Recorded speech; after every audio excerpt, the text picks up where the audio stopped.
Okay, so welcome to the deep dive. Yeah. Today we're going to be talking about something that's super important, like the foundation of any successful team. Yeah. Building a winning culture. Yeah, you got to building a winning culture. So we're talking about those workplaces where you can just feel the energy is high, Right. where ideas are just flowing and people are happy to be there. Absolutely. That's not an accident, right? No. It's cultivated. Yeah. And today our deep dive is all about extracting the strategies for actually creating those kinds of environments. Right. We've gone through a lot of material and pulled out what we think are the most actionable insights That's right. for our listeners. The kind of stuff you can use Yeah, exactly. to make a difference in your own work. Yeah. So really, when you think about team culture, it's not just about, the ping pong tables or the free food. Yeah. It's about something much deeper. Right. It's the shared beliefs and values that everyone in the company has. It's how those beliefs and values align with the company's goals. And really it's that kind of unspoken force that shapes how everyone experiences work on a day-to-day basis. Yeah. And ultimately whether a team thrives or just survives. That's it. And it's so fascinating to look at how all these different leaders approach this. Yeah. And we've got two big names that we're going to be talking about today. Yes. Tony Jalaya. Yeah, the visionary behind Zappos. Right, Zappos. Yeah. And Ariana Huffington. Who, of course, completely changed the media landscape with the Huffington Post and now is all about, well-being through Thrive Global. That's right. So two totally different leadership styles. Yeah. But they both clearly figured out how to build an incredible team culture. Yeah. So our goal today is to kind of pull apart their philosophies and figure out what we can learn from them. Absolutely. So let's just jump right into it. Okay. What's the secret sauce here? What makes a winning team culture? Well, based on what we've been reading, I think it really boils down to a few key things. Okay. Leadership that inspires people, a clear vision that kind of brings everyone together, and a strong sense of community that supports everybody. Yeah. You really can't have one without the others. Yeah. Leadership provides direction, and the leaders have to model the behavior. They want to see the vision. It gives everyone a shared purpose, something to work towards, and community, well, that fosters the trust and belonging that you need if you really want people to collaborate. Yeah, makes sense. So you've got to have all three. Yeah, it's like a three-legged stool. Okay. If one leg's weak, the whole thing's going to wobble. I like that. So let's talk about a leader who really got this, vision and community thing. Okay. Tony Hsieh and the culture he built at Zappos. Oh, yeah. It's like legendary at this point.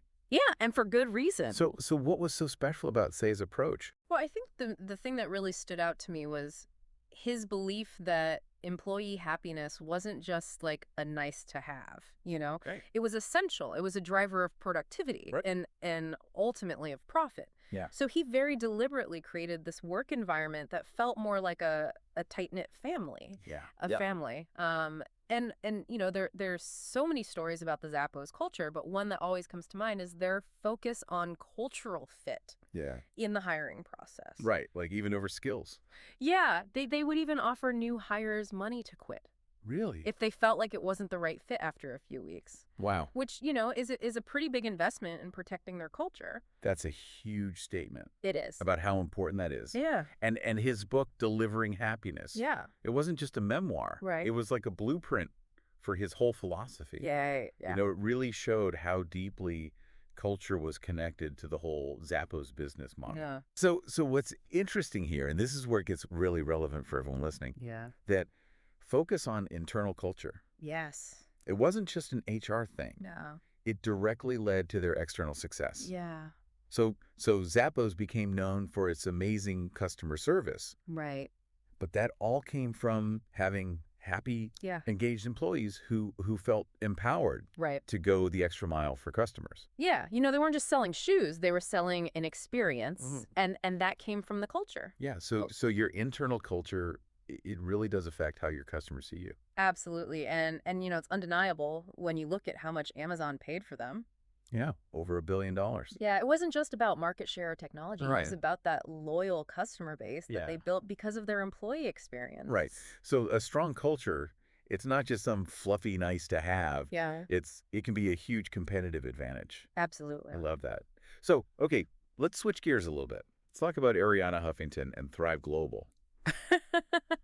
Right. So BIA was all about creating this happy family environment. Yeah. But Huffington really focused on this huge problem of burnout. Yeah, burnout in the workplace. Right. Yeah. So her work is really about well-being, right. work-life balance. Yeah. Recognizing that you can't expect people to perform at a high level if they're constantly exhausted. Yeah, you can't pour from an empty cup. Right. It's a different way of looking at how you value employees. Yeah. Maybe less about that family connection and more about recognizing that people need to be able to sustain themselves. Yeah, and she's really coming from this place of understanding that investing in your employees' physical and mental health. Yes.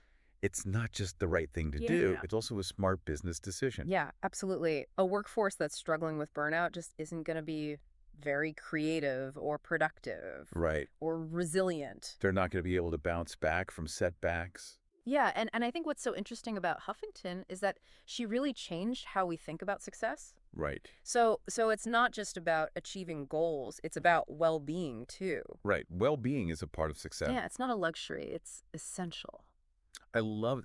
Okay, so we've got these two powerful examples. Yeah. Incredibly successful in very different ways. Right. But with kind of different areas of focus. Yeah. So what are the essential building blocks that any leader can use to create a great culture?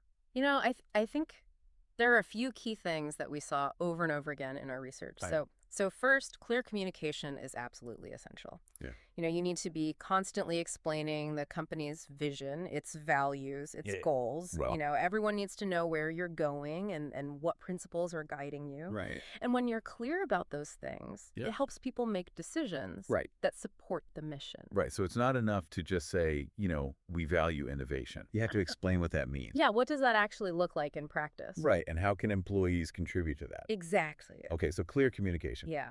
That's number one. Uh-huh. What's next? Well, transparency and open dialogue are really important for building trust. Okay. You need to create an environment where people feel safe giving feedback. Yeah.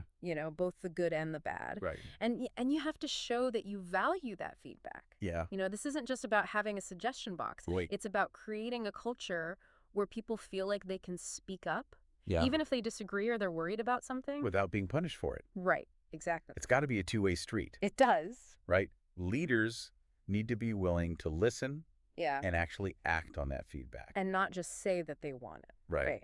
What else? Leading with empathy is super important. Okay. So what does that mean? It's more than just being nice. It's about really trying to understand your team members' perspectives and experiences. Right. Recognizing that they have lives outside of work. Uh-huh. And building relationships based on respect and understanding. Yeah. It just makes for a more supportive environment. Yeah. So if an employee's having a hard time, an empathetic leader is going to try to figure out what's going on. Right. And how to help. Yeah. Not just focus on how it's affecting their work. Right. It's about seeing the person first. Yeah. And the employee second. Yeah. What comes next? Well, you need to make sure you're fostering inclusivity. Okay. So why is that so important? Well, a diverse team is going to be more innovative. Right. They're going to be better at solving problems Right. because everyone's bringing different experiences, different ideas to the table. Different perspectives. Yeah, you need to make sure that everyone feels like their voice is heard. Right. No matter who they are or what their job is. Yeah. So how do you do that? Well, you can actively seek out different opinions in meetings. Okay. You can do things like blind resume reviews when you're hiring.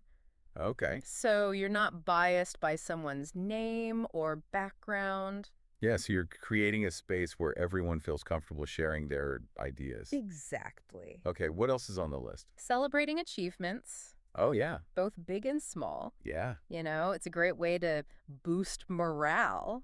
Yeah. And show people that you appreciate their hard work. Right. It doesn't have to be a big thing. No. Just a simple thank you or acknowledgement can go a long way. Yeah, or a team lunch. Yeah, or a team lunch. Right. Yeah. And sometimes it's not even about the outcome. Right. Sometimes it's about recognizing how hard someone tried. Right. The effort. Yeah. Yeah. Okay, so celebrate the wins. Yeah. Big or small. Uh-huh. What else? you need to provide growth opportunities. Invest in your employees' development. Right. Offer training, Yeah. mentor, give them new challenges. When people feel like they're learning and growing, Yeah. they're more likely to be loyal. Right. More motivated. You're more invested in the company. Yeah, it shows them that you value them. Right. And that you see them as part of the long-term future. Not just a cog in the machine. Exactly. Okay, so we've got growth opportunities. Yeah, and finally, you need to encourage work-life balance. Yeah. It's so important for preventing burnout. Yeah. And for people's well-being. Flexible work policies. Yeah. Making sure people take their vacation time. Respecting boundaries. Right. It all shows your employees that you value them as people. Right, not just workers. Yeah, and it makes for a much more sustainable and positive work environment. Yeah, you get more out of people in the long run. Exactly. If they feel respected and valued. Oh, yeah. Okay, so those are the essential building blocks. Yeah. What about some of those more out there ideas? Oh, yeah. Yeah, some of the things that companies are doing to really take their culture to the next level. Yeah, give me some examples. Well, we came across this idea of culture ambassadors. Okay. So these are people within the team. Yeah. Who really embody the company's culture, and they kind of act as informal leaders. Right. Making sure that the values are being lived throughout the organization. Okay. It's not just coming from the top down. Yeah, that's smart. So the culture is coming from the people. Yeah, it's much more organic that way. Okay. Another idea we saw was a culture committee. Okay. So this is a dedicated group of employees. Right. And their job is to constantly evaluate the work environment and figure out how to improve it. Okay. So it's very proactive. Right. It's about making sure that the culture stays relevant. Right. It evolves. Yeah, and adapts to the company's needs. I like that. And we also saw some pretty interesting, quirky stuff. Tell me about it. At some of these really well-known companies. Okay. So take Google, for example. Right. All those famous perks. Yeah. The free food, the gyms, the nap pods. Yeah. It might seem extravagant. Right. But they're really designed to support well-being and collaboration. Okay. If you take away all the little daily hassles. Yeah. And you support your employees. Right. You create an environment where they can focus on innovation and connecting with each other. Right. It's a big investment. Yeah. But it's strategic. It aligns with their goals. Yeah. So it's about creating a space. Yeah. Where people are not just comfortable, but also set up to do their best work. Exactly. Okay, so what else did you find? Well, Netflix is another interesting example. Right. They have this no rules philosophy. Yeah, I've heard about this. So it's all about transparency. Okay. High performance. Right. And giving people a lot of autonomy. Yeah. So they're really trusting their employees. To make decisions. Right. And to be accountable for the results. Okay. It's very different from that family atmosphere at Zappos. Right. But it's just as intentional. Right. So there's no one right way to do culture. No. It's about being intentional and making sure that your culture aligns with your values. Exactly. And the thing that all of our sources really emphasized is that a winning culture. Yeah. It's what unites and inspires people to work towards a common goal. Yeah. It's not about perks or policies. Right. It's about creating an environment where everyone feels valued, engaged, and motivated to do their best work. And that's what we've been talking about today. Yeah, we've really dug into this. We have. We talked about how important team culture is. Yeah. We looked at those different approaches from leaders like Tony Tsai and Arianna Huffington. Right. We talked about those building blocks for any organization. And we even talked about some of those more creative ideas. Yeah. And some interesting examples from these big companies. Right. Yeah. Well, we talked about how important visionary leadership is. Yeah. And a clear sense of purpose and community. Yeah. We talked about how important it is to think about your employees' happiness and well-being. Right. And we gave you some concrete steps that you can start taking. Right. Like improving communication, celebrating successes. Right. Things like that. So here's something to think about. Okay. As you're listening to this, think about your own team, organization. Yeah. And ask yourself, what's one belief that if you really embraced it and acted on it, could totally transform your culture? Yeah. What's that one principle that could make your team more engaged and successful? That's a great question. And what's one small step that you can take this week to start making that belief a reality? Right. Sometimes it's the small things that can make the biggest difference. Yeah. Think about what resonated with you the most from what we discussed. Yeah. What feels like the most meaningful thing you could start doing right now? Right, because building a great culture, yeah, it's a journey. It's a process. Yeah, and any effort you make to engage your team and make them feel valued, it's an investment in a better future. Absolutely a better future for everyone. Thanks for joining us for the deep dive. Yeah, this was a good one. Until next time. See ya. Bye.